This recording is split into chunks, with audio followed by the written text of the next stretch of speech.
যেটা কলকাতার কাশীপুরের রতনবাবু রোডে দশমহাবিদ্যা মন্দির। এটা এখানে আমি ওনার সাক্ষাৎকার নিতে এসেছি। দেখুন ওনার থেকে কথা বলুন। আপনার নামটা বলুন।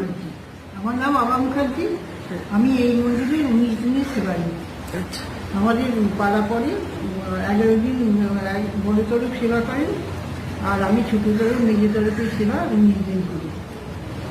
আর এখানে মন্দিরের যে নিয়ম আছে, নিয়মাবলী, সকালবেলা মায়ের নিত্য সেবা হয়, দুপুরে মায়ের ভোগ, আর সন্ধ্যাবেলা মায়ের শীতল ভোগ যে মন্দির বন্ধ করা হয়।